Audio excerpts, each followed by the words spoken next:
હવે સમાચારોમાં આગળ વધશું। વિદેશી મુદ્રા ભંડારને સુરક્ષિત કરવાની પીએમ મોદીના આહવાન પર ડાયમંડ સિટી સુરતના નાગરિકોએ મિશ્ર પ્રતિસાદ આપ્યો છે। પેટ્રોલ અને ડીઝલના જે વપરાશ છે તેને અનિવાર્ય ગણાવતા યુવાનો હવે ઈ વ્હીકલના વિકલ્પ પર ગંભીરતાથી વિચારતા થઈ ગયા છે। મારા હિસાબથી તો જોવા જાય તો અત્યારે ગોલ્ડ બહુ મોંઘું છે, લેવું એ મિડલ ક્લાસ ફેમિલી માટે તો અઘરું જ છે। એક સપના જેવું છે કે લઈએ કે ના લઈએ તો એનાથી મેટર નથી। હા, પણ ગેસનો વપરાશ બધાને જીવન જરૂરિયાત છે, ખાધા પીધા વગરનું કંઈ ચાલવાનું નથી, એના માટે તો આપણે ગેસ જરૂરી છે। અને રહી વાત ગોલ્ડની, તો ગોલ્ડ આપણે જેટલું બને એટલું લેતા જ નથી, જો જરૂર હોય તો જ લઈએ છીએ।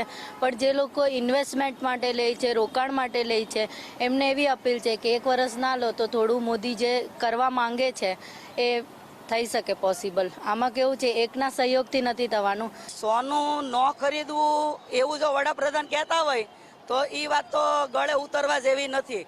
કારણ કે અત્યારે હું મારી પોતાની દીકરીને પરણાવું તો સોનું એક મંગળસૂત્ર જે છે એ તો આપવું જ પડે। અને જે સોનાની ખરીદી ન કરવી તો સોના વગર તો અશક્ય છે। તો સાહેબે આ વાત ખૂબ વિચારવી પડે બોલવા પહેલાં કે સોના વગર કોઈ પણ બાબત અશક્ય નથી।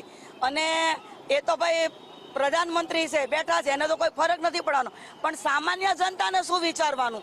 સાહેબે આ બોલતા પહેલા 100 વખત વિચારવું પડે।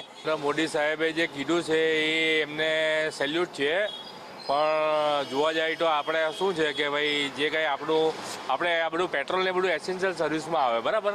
તો ભાઈ એના વગર તો ગાડું બધું અટકી જાય ને, બધું જ અટકી જાય, ટ્રાન્સપોર્ટથી માંડીને બધું જીવન જરૂરિયાત બધી વસ્તુ, એટલે મતલબ એસેન્શિયલ સર્વિસ બધી અટકી જાય તો પછી એ તો નહીં ચાલે ને। એટલે એ જે જરૂર છે, જેવી રીતના આપણે શ્વાસ લેવા માટે જે છે તેવી રીતના ઓક્સિજન જરૂર છે, તેવી રીતના પેટ્રોલ બી આપણે એના માટે જરૂર છે એમ।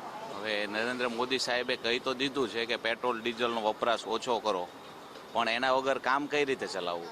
હવે આ સર્વિસના બધા કામ લઈને બેઠા હોય, ગાડી વગર તો ચાલવાનું નથી કંઈ, હવે એના વગર ચલાવવું કઈ રીતે પછી? એટલે એ મોટો સવાલ સામે છે। એમથી કરવો પડે, વાત સાચી છે, પણ જરૂર પડવાની છે તો પડવાની જ છે, એમાં તો ચાલવાનું નથી। આ જે એક્ટિવા ગાડી વગર અમારે જે કામ ધંધામાં નીકળીએ છીએ તો એના વગર જરૂરત વગર અમારે રોજનું કામ છે, એટલે વધશે તો અમારે કેવી રીતે કામ ચાલશે? તો અપીલ છે મોદી સાહેબને કે જેટલું અમારે કમ કરશે એટલું માટે અમારે ફાયદો છે। બરાબર, ઓકે, સાહેબની વાત બરાબર છે, યોગ્ય ગણશો? યોગ્ય આના વગર કામ ચાલે છે? હે આના વગર કામ ચાલશે? ના, નહીં ચાલે। આમ તો જો આમ આપણે કરી શકીએ, આપણી પાસે મજબૂર રાખવું પડે। તો હવે ઇલેક્ટ્રિક ગાડી જેટલી યુઝ થાય તો પેટ્રોલનો યુઝ ઓછો થાય, બાકી કંઈ ઓછો થાય નહીં એમ। આના વગર કામ ચાલે કરી? કેવી રીતે ચાલે? માણસ રોજગારી એના પર હોય તો માણસ કોઈ બી જગ્યાએ જવાનો તો છે જ ને। અપીલને કઈ રીતે ગણશો આપ? અપીલમાં તો બરાબર છે, ગ્રીન એનર્જી જો થોડીક આગળ આવે તો ઇલેક્ટ્રિકનો યુઝ વધે તો પેટ્રોલનો યુઝ ઓછો થાય।